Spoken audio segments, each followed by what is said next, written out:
Good evening, everyone. Welcome to the final film in our current miniseries, Sporting Life, Chariots of Fire, 1981, directed by Hugh Hudson with Ben Cross, John Gielgud, and Ian Holm. The amazing music was composed by the Greek-born Vangelis, who wrote the film's iconic music and theme song. His music is a major reason for the movie's great success. The screenplay was written by Colin Welland based on the true story set in the early 1920s of two British athletes, Harold Abrams and Eric Liddell. In 1977, producer David Putnam discovered their story while browsing through a reference book on the Olympics and commissioned Welland to write a script. Welland advertised in London newspapers seeking people with memories of the 24 games, visited the National Archives to search for relevant articles and footage, and interviewed anyone involved who was still alive. Aubrey Montague's son saw one of Welland's ads and sent him all of his father's letters, which formed the basis of the film. The movie's title comes from the line, "Bring me my chariot of fire," from a poem by William Blake, which was adopted into the British hymn Jerusalem, heard at the end of the film. The original phrase, "Chariots of Fire," is from the King James Bible, 2 Kings 2:11 and 16-17. The movie did well upon its release, both financially and critically, earning $59 million on a meager budget of only $5 million. Kate Muir of The Times gave the film 5 stars, saying the tale of two runners competing against each other in the 24 Olympics has a simple, undiminished power. From the opening scene of pale young men running barefoot across the beach, full of hope and elation, backed by Vangelis' now famous anthem, the film is utterly compelling. This film was nominated for 7 Oscars, winning 4, including Best Picture, Best Original Screenplay, and Best Score. Chariots of Fire was filmed on location at many sites in England, Scotland, and Paris. Hudson, who had been a student at Eton College, shot many interiors there because some of the Cambridge colleges refused to permit filming on their premises, reflecting latent anti-Semitism in the university system. The Mikado scenes were filmed at the Royal Court Theatre. The train carriage scene was shot in the Railway Museum in New York. Hudson hired unknown actors for the roles of Abrahams, Liddell, and Lindsay to enhance authenticity, but the American distributors wanted a few well-known Americans included for U.S. marketing purposes, so they hired Brad Davis and David Christopher. The montage of Abrams training with his professional trainer Musabini was shot on the track at Eton College. The shot of the team boarding the boat to France was filmed in Liverpool, with the Liverpool-London steamer used for the Channel boat, and the Woodside terminal used for Dover's cross-channel terminal. Liverpool Town Hall was used for the British Embassy in Paris, and the Paris Olympic Stadium was played by the Oval Sports Centre in Bebington, Merseyside.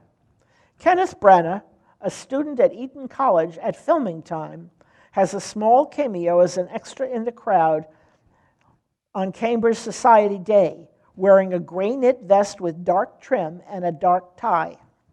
Ian Charleson, who played Liddell, wrote Liddell's speech for the post-race working man's crowd at the Scotland-Ireland races. The Great Court Run scene depicts runners at Trinity College who try to race around the college quad in the time it takes the college bells to toll 12 noon. Abrams was not the first athlete to accomplish this. In fact, he never tried, but Lord Burleigh did accomplish the feat. Plot summary. Chariots of Fire is set in England and France in the early 1920s. Two fine athletes, Harold Abrams and Eric Liddell, both gifted sprinters, compete with each other on the British Olympic team. Abrams, son of a Jewish immigrant, uses his speed to overcome the obstacles he encounters living as a Jew. In his words, he is often invited to the trough, but never allowed to drink. Liddell, a devout Christian Scot, sees his running skills as a way to spread the glory of God, but plans to return to his missionary career when his running days are over. They are most excited about the prospect of competing in the 1924 Games. The much anticipated head-to-head battle between Abrams and Little culminates in their thrilling race against each other at the Paris Olympics. Fun facts about the film. The famous theme was played on loudspeakers on the beach to get the actors in the mood for the slow-motion running scene on the sands at St. Andrews. Ben Cross did 1,000 push-ups a day to get into shape for the role of Abrams.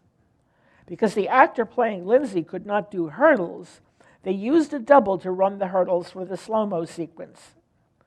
John Gielgud, as master of Trinity College, takes Ben Cross to task, prompting Cross to call Gielgud's values those of a prep school playground. The Eton College medals on Lindsay's waistcoat are the real thing. Chariots of Fire played in British theaters during the Falklands War. Margaret Thatcher embraced it as an emblem of British pride. The church depicted at the site of Abrams' funeral is a Christopher Wren church.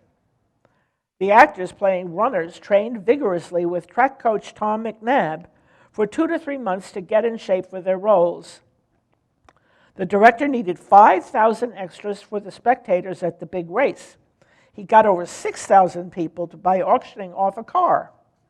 Producer Putnam, who was a socialist, substituted Abrams for Lord Burleigh as the first man to complete the Great Court run successfully, because he didn't want a lord to triumph. This is one reason why Burleigh refused to let his name be used in the movie. Little was born in China to parents who were Christian missionaries. He later returned to his missionary career in China and was interned during the Japanese occupation in the Weishan internment camp. He died of a brain tumor before the camp was liberated. When the movie was shown at the Cannes Film Festival, French critics were infuriated over its anti-French rhetoric. Roger Ebert rallied a group of American critics to award it the American Critics Prize, the only time in the festival's history that this prize was ever given. When Abrams and Audrey Montague are in the chapel at King's College, Cambridge, the choir is singing the Miserere by Gregorio Allegri, 1582 to 1652. On the sign outside the Paris Church of Scotland, where Little delivers his sermon, screenwriter Welland's name is listed as giving the preceding service. The lesson Little reads in that service is from Isaiah 40, 26, 29 to 31, King James Version. The lines are interspersed with shots from the Olympics and read, quote, "He giveth power to the faint, and to them that have no might he increaseth their strength. Even the youth shall faint and be weary, and the young men shall utterly fall. But they that wait upon the Lord shall renew their strength. They shall mount up with wings as eagles. They shall run and be weary, and they shall walk and not faint." Close quotes. When the marching band enters the stadium, they are playing L'Enfant, a piece from Vangelis' 1979 album, Opera Sauvage. When the Olympic Committee meets with Little to convince him to run on Sunday, Lord Birkenhead addresses the Prince of Wales as David. The prince's full name was Edward Albert Christian George Andrew Patrick David. Things to look for: the extraordinary slow-motion sequence depicting athletes running the hurdles at the Paris Olympics, the D'Oyly Carte opera segments, the reference to the French people as frogs and an unprincipled lot, the hymn Jerusalem on which the movie's theme is based, the great court run sequence, Lindsay's medals, the Miserere sung by the King's College Choir, Kenneth Branagh as a crowd extra on Society Day with gray knitted vest and dark tie, Hamilton Hall of St. Andrews University, masquerading as the Carlton Hotel near St. Andrews Golf Course, Welland's name on the sign outside the Paris Church of Scotland, the lesson that Little reads at the Paris Church, and Vangelis' composition, L'Enfant. and the superb theme song that Vangelis wrote for the film. Now it's time to view Chariots of Fire. Sit back, settle down. Please remember that it may take a few minutes for the film to roll. Enjoy.